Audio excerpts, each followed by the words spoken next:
Hello. In this clip from our Justia webinar, Google Analytics 101, Maximizing Your Website's Traffic Potential, Ana Hidalgo shares her final thoughts on how Google Analytics can help you improve your law firm website traffic.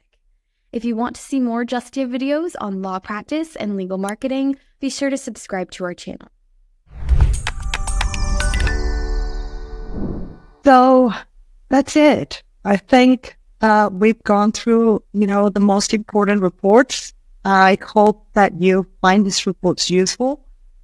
It is a lot, of information to go over, but take your time, go through GA4, click on the different buttons, look at the different reports, find what's useful for you, for your traffic. And I'm going to go through some final points. And these are, you have this amazing tool that is Google Analytics. Look at it. Look at it at least once a month. In a month, you can realize how your traffic is behaving, how your users are getting to your site. You could do it every week if you like, especially if you have a very large website with a lot of content. You might want to do it more often. But if you have just a regular, normal size, you have your practice, take a look at it at least once a month. Pay special attention to your Google organic traffic. I cannot stress this enough. And, you heard me and you saw me filtering out the traffic and the reports over and over again. And this is because, again, Google takes away most of the searches. And you want your website to be Google friendly. You want Google to like your website. So if you really pay attention to what Google wants and you create a website for the users, Google wants to give users the best experience. They want to give users the best results. They want to show them what they are actually looking for. So that's why you need to pay attention to your Google organic traffic.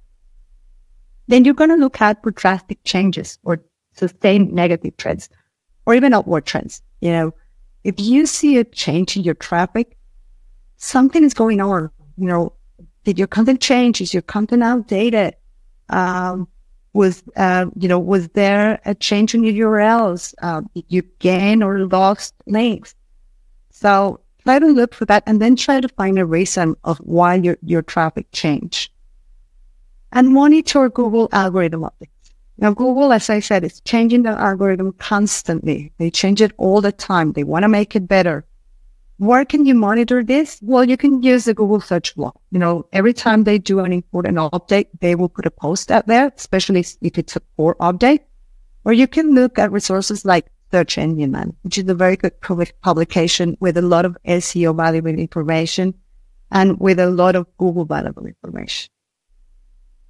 So with that, I will thank you. I think we have some time for questions. If there are any, I think we can go through them. Nina, I'll send it back to you. Wonderful. Thank you, Ana. And as she mentioned, we will now move on to audience questions. So if you have any questions for Ana, please feel free to submit them through that Q&A button in the control panel at the bottom of your screen. Looks like we've already got a couple, so we can go ahead and dive right in. Okay, our first question is going to be, how does GA4 differ from Universal Analytics? Okay, so yes, they are a bit different, especially in the way they measure traffic. Universal Analytics used to measure sessions and page views. And now GA4 measures events and parameters.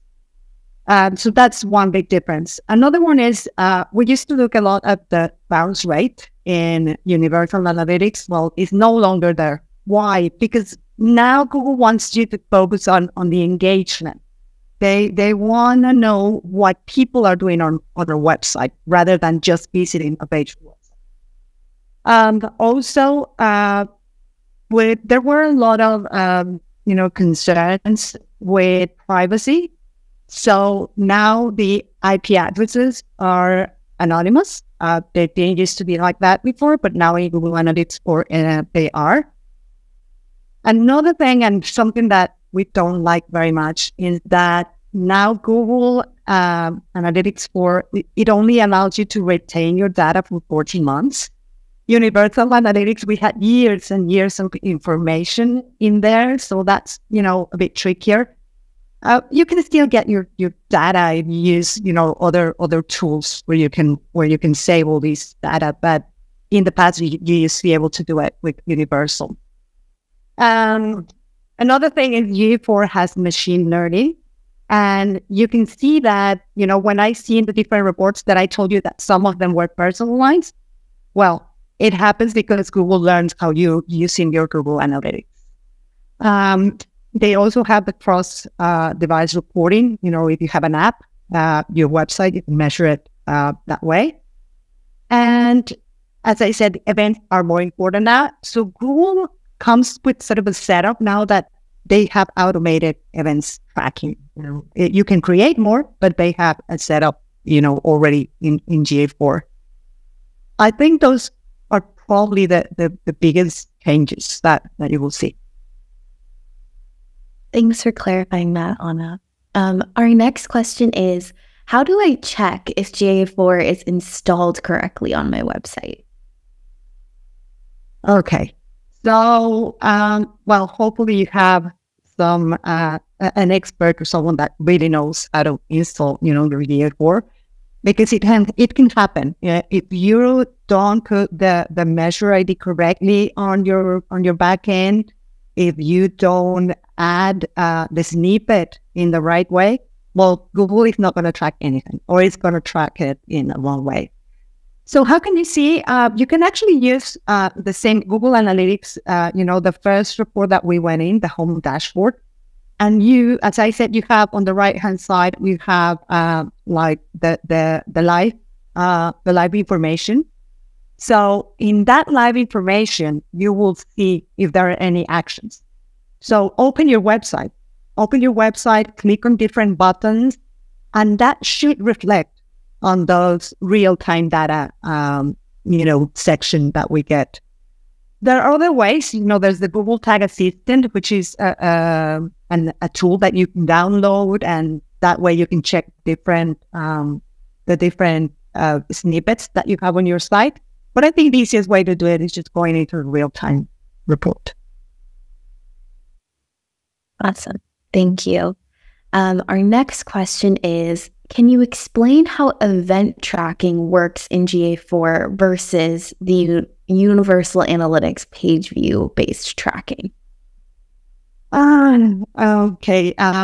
This is the question that comes very often, and I think we all had it at the beginning because we weren't sure how it was tracking. So with Universal Analytics, the page tracking was done when a person or a user will go to a different page on the website. If someone went into the site and went into a page, that will get tracked. So it was just like a counter, like going here, going there. I'm counting how many times you visit that particular page. So it was quite basic. But with event tracking, it's different. With event tracking, Google sees, you go into the site and you have a form that you can download, or you have a book that you can download, or a video that you can watch on the page. So now Google is going to track, if you watch that video, if you open that book, or if you downloaded that link, Google is going to be able to report that, and that's why they have the events and the key events that you can set up, and they also come with the events. Every time you open a page, it will generate an event on Google Analytics 4. So if I can say just simple, it's Universal Analytics. It was just like counting how many pages people see. And GA4, it's more like, okay, you see a page, but then you click here and then you click there. So it's like having many tabs open and you're clicking on all of them. That I think it's how you can see the difference on the tracking. Got it. Thank you. And a similar question here, just further clarification. What's the difference between conversions and key events? Okay. So It wasn't. There didn't used to be one, and this was a very recent change. This change over the last couple of weeks, and it's still happening. So maybe that's what I mentioned. You might not be able to see key events in it's still on your GA4, but a lot of websites use also advertising, paid advertising, and Google has Google Ads, and they have the organic. And when they were measuring, when somebody had both of them, it was very difficult to differentiate what was a lead from a Google paid ad and a lead from Google organic. So that's why they separated. That's the difference. One is a key event that it comes from Google, not paid advertising, and conversions are for paid advertising. That makes sense. And then a couple questions about labels that we might see in the GA4 interface. So one, when can a session be called engaged? And then what are event parameters? Okay, so it's not as straightforward as you might think. Google gives you like very specific ways to see it, but they call an engaged session when it lasts longer than 10 seconds. I went in, I looked at a page, I click on an event, and I trigger an action. Or I go to your website and I land on your homepage, then I see something that I want to go into further, and I click on one of your practice area, and now I have 2 page views. So now you have engagement. It's not just looking at a page, but you actually interacted with that website. And an event parameter, again, Google gives you these guidelines. You have to set up your events in a certain way. So these parameters will give you additional information about an event. Again, if that was a video that you watch, then your parameters should be view video, for example. Or if it was a contact form that you filled out and you sent, then you have to have that, that parameter, contact form filled out. And that's how Google is gonna identify that type of visitor. Awesome. Thank you for clarifying. And then the last question that I think we have time for today is, what integrations does Google Analytics 4 offer? Okay. So I think they did a good job on integrations. You can integrate your Google Ads. So, you can just go in, link your same Google Ads, and now you get all your information into GA4, which is very useful. Obviously, Google Search Console. I think if you use Universal Analytics in the past, there was a time where you could integrate a Google Search Console. But I think now they've done it in an easier way, and you can actually look at the information very straightforward way. Then you have the BigQuery, because as I said, you only get 14 months of information. So what happens if you want to keep years and years of information? You probably want to use something like BigQuery or things like Firebase.